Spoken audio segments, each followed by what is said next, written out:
I am continuing my journey through Revolutions podcast by Mike Duncan, and I'm up now to season 10. I've already reviewed seasons 1 to 9. I'll leave the link to my reviews in the description down below, but I will also give the same disclaimer that I give in each of these videos.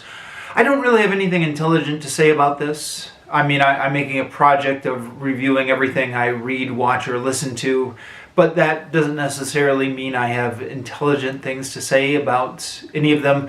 Basically my review is, I really enjoyed it. It was really fascinating, and I'm going to expand on that for the next 30 minutes or so, but there's not going to be any deep analysis on this. Feel free to skip if you like. Alright, that being said, let's get into this. So the last review I did of the Revolutions podcast was season 9, back in April. And then ever since then I've been working on season 10, because season 10 is the long one. Season 10 is 103 episodes, and I did the thing that I've been doing with all the seasons, where I listened to it 3 times through in its entirety. So season 1, I listened to it 1 time through, then went back to the beginning and listened to it a 2nd time through, and then went back and listened to it a 3rd time through.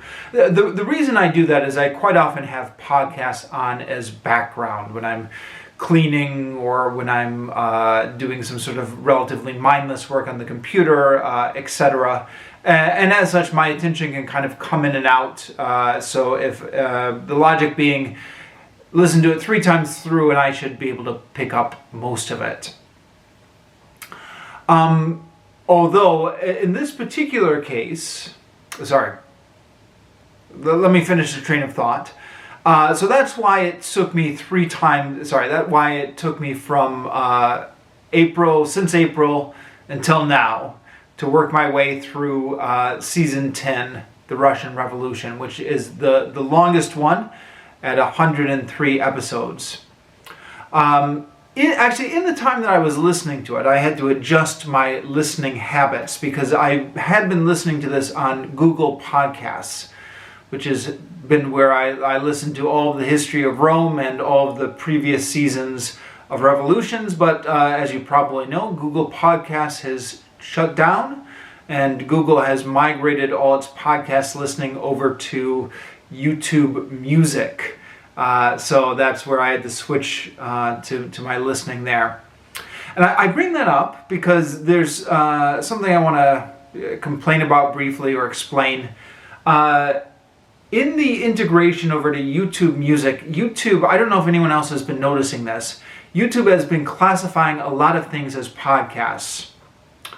And unfortunately, these reviews of podcasts that I've been doing, because they've got podcasts in the name, have been classified as podcasts.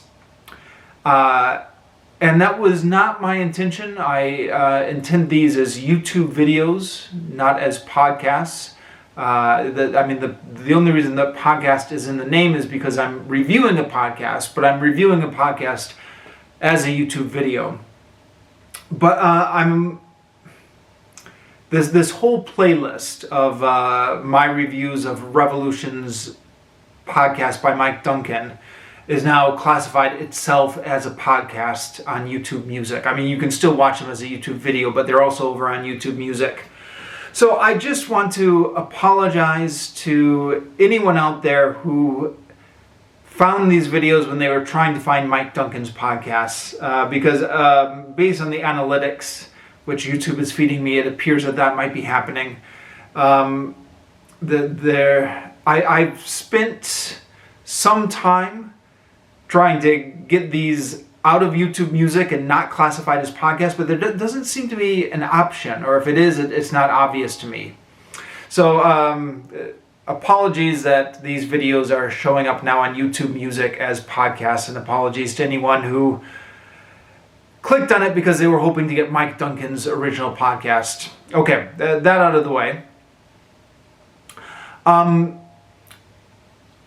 The Russian Revolution Season 10, is the only season of the Revolutions podcast that I actually listened to in real time when it was being released. At that point, well, there was a couple reasons. One is I had already decided I was going to work my way through the Revolutions podcast systematically. So I thought to myself, oh, I might as well just catch the new episodes as they come out. And I'll listen to them in real time, and then I'll also come back around to them when I'm binge listening to it later, as I work through each season systematically. So that's what I did. Whenever a new episode of Revolutions podcast came out, I stopped my work on the old episodes and listened to the new episodes. And partly I did it because I was just so fascinated by the content that Mike Duncan was putting out. I mean, it was just really interesting stuff. I just got hooked on it. So I listened to these episodes as they came out, and then I've also gone back through now and listened to them, binge listened to them all the way through. One of the things that's interesting when you're going back to the beginning and re-listening to them is that the length of this series looks like it took Mike Duncan by surprise. So at the very introductory episode, introductory episode of the 10th season, Mike Duncan said this is probably going to be the second longest season he's done. So he's not anticipating at that point that it's going to be longer than his French Revolution series, which I was 53 episodes if memory serves. And then as he keeps going and going on this, I mean, I guess this is obvious he doesn't have it completely planned out from the beginning. He becomes more and more amazed himself at how long everything's getting. So he starts making comments like, oh, geez, I can't believe we're like 50 episodes in and we haven't even gotten to 1917 yet, or something like that. Or by the end of it, he's like 100 episodes. How did we even get here? So obviously the length of it was not planned, or at least not planned from the beginning. Because I was listening to this in real time as it came out, and also following Mike Duncan on Twitter, I did become aware that he was getting a lot of comments like, I can't believe you're 70 episodes into it and you haven't even gotten to 1917 yet. I think some of these comments might have gotten under Mike Duncan's skin a little bit, because in one of his tweets, he said something to the effect of, one of my low-key regrets I have is not actually classifying it as two different seasons. So one season being the 1905 Revolution, and one season being the 1917 Revolution. And he says in that way, people wouldn't be making all these comments about how you're like 70 episodes in and you haven't even gotten to 1917 yet. Or you haven't even gotten to the Revolution yet.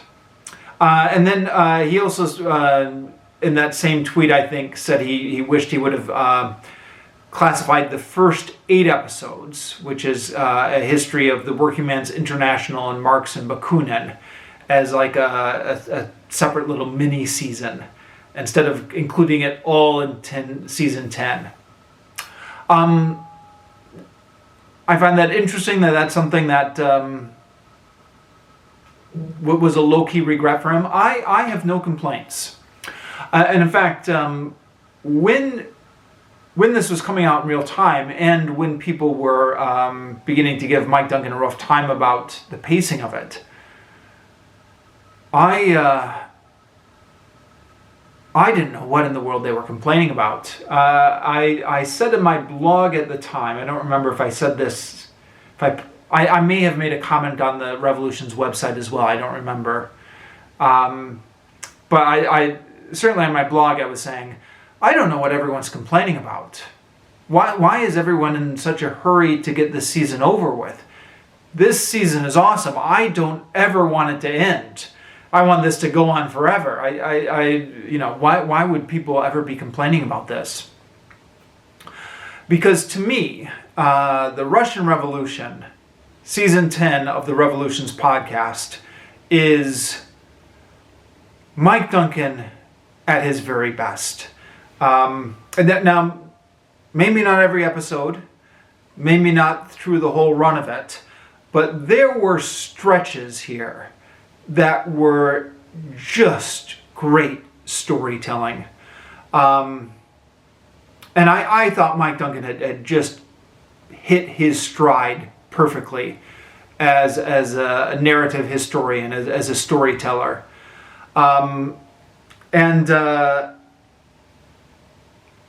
It's somewhat regrettable, in my opinion, that he looks like he might want to be getting away from narrative history podcasting in his future endeavors. I guess this had burnt him out a little bit. So it looks like his next podcast is going to be more discussion about history books instead of narrative history.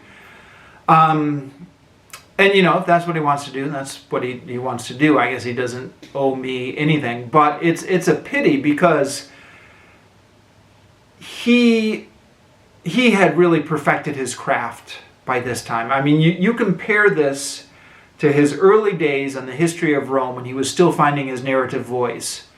And you compare this to the episodes in the Russian Revolution in season 10, and he has come a long way, and he's the episodes that were the best, in my opinion, were the episodes when he really slowed down and focused on specific events in detail. Now, granted, part of the reason he's able to do this is because his sources.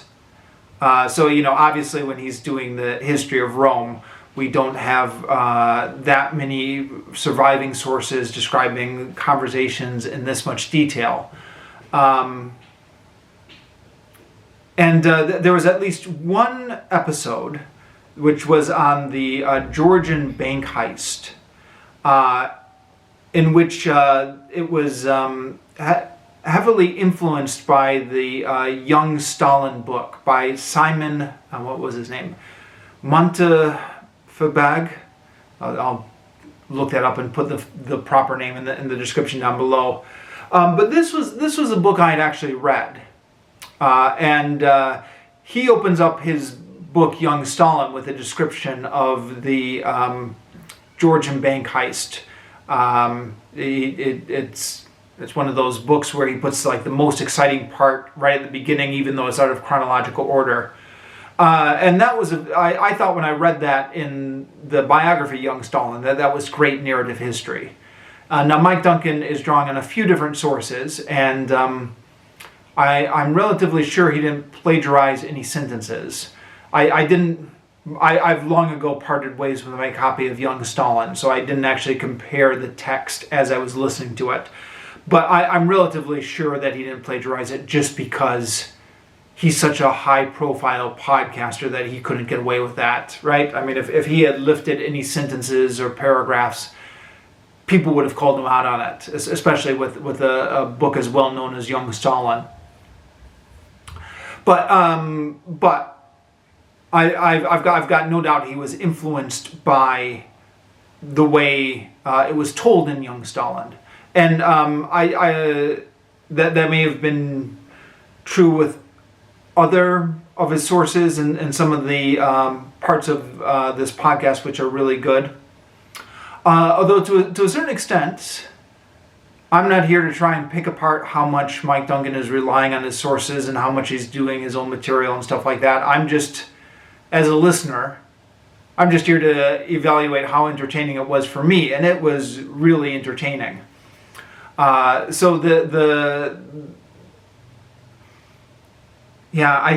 think really from like episode 50 up through episode 80, as we're heading into the final crisis in 1917, and we're getting these portraits of the what's going on in the Bolshevik and the Menshevik parties, and we're getting the portraits of Tsar Nicholas and his family and the whole Rasputin thing, and then we're getting there were just so many great episodes there. The Fall of the Second International was a great episode. The Abdication was a great episode. Just so many great episodes. Really fascinating material, really well told. I think just the right level of detail, not too much, not too little. Now, the last 20 episodes, I did not find as gripping as maybe the episodes, so like from episodes 50 to 80 are the high point. From episodes 80 to 103, where it describes like the Civil War and the aftermath of the Civil War, those weren't as gripping. Although I'm not sure that's Mike Duncan's fault, just so much as the fact that the narrative he's telling at that point doesn't lend itself to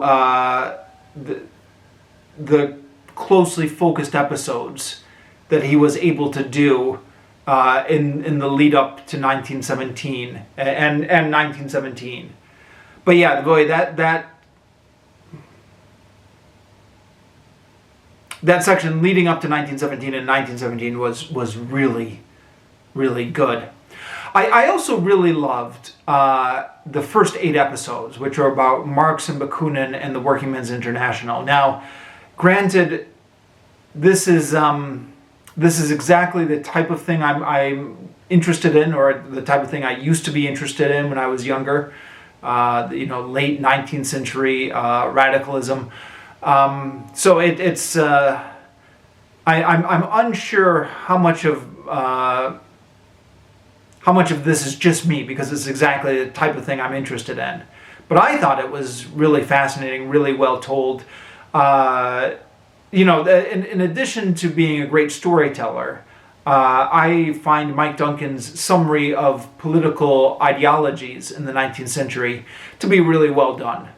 I'm not expert enough to judge him on his accuracy, but he gets into just the right amount of detail for my money. Doesn't overly simplify it and make it feel like he's talking to dummies. You feel like he's talking to adults who are capable of dealing with some with a bit of complex philosophy, but doesn't get too deep into the weeds either.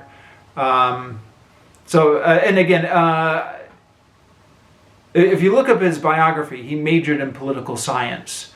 So I guess it's not surprising that he would be good at these things.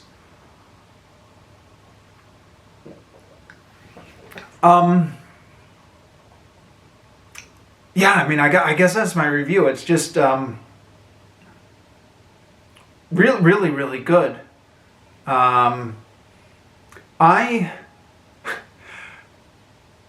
I've become one of these annoying people who is just recommending this podcast to everyone. So, I'm at work. Every time the subject of podcasting comes up, I'm like, you have got to listen to this Revolutions podcast. I send it to my friends. If I'm messaging somebody on Facebook who's a fellow history buff, I say, you've got to check out season 10 of Mike Duncan's Revolutions podcast. But, for my money, it was just fascinating. Even the last 23 episodes, which were not as good as this, not as fascinating as the stuff leading up to it, was well worth listening to, and I'm glad I listened to it. Sorry, I'm trying to think if there's anything more I want to talk about. This was during the COVID times, so Mike Duncan makes reference to COVID during this. His personal life is intertwined in there. His journey to Paris, some of the surgeries he had, and of course he was working on his book Lafayette, Hero of Two Worlds, throughout this, which I haven't read yet. Being in Vietnam makes it difficult for me to track down books, I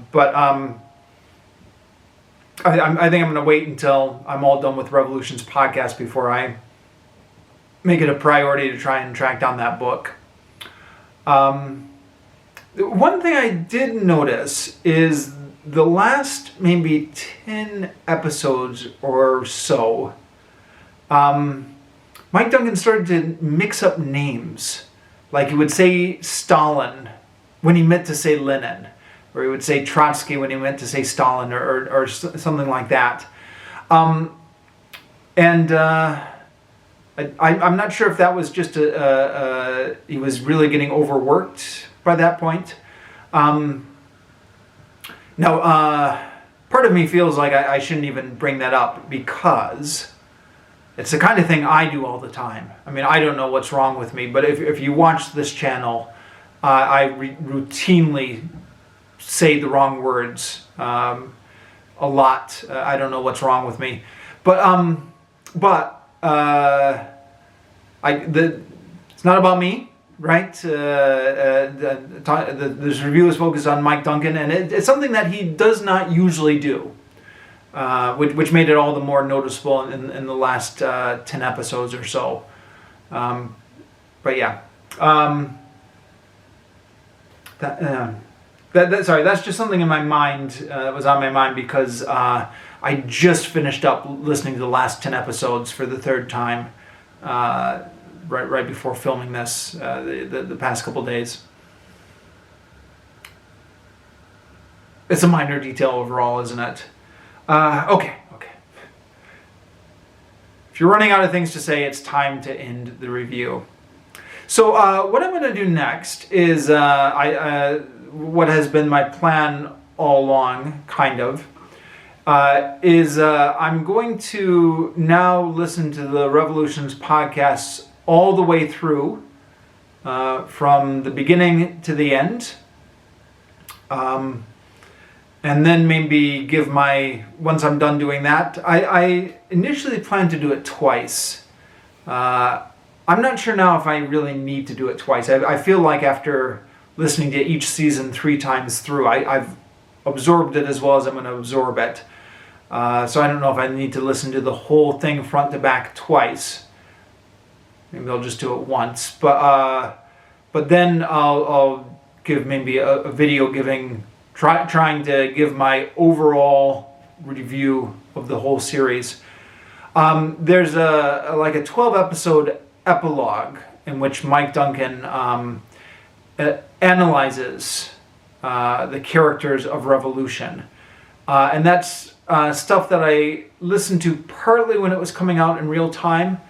I didn't find that as interesting because I'm more interested in the narrative. So I will listen to that when I listen to the whole thing from beginning to end, but I'm not going to do a special video on Mike Duncan's epilogue series, even though it is as long as some of his seasons. So, to summarize, I'm going to listen to the Revolutions podcast now, from the very beginning, all the way to the very end, at least once, possibly twice. We'll see how I'm feeling at that point. And then come back and give one final review, giving my final thoughts on the whole thing. And so that video will be some point in the distant future. I mean, who knows? Might even be a year down the road. It might well take me that long to listen to the whole thing front to back, possibly 2 times. But that will be the next podcast review I've got planned.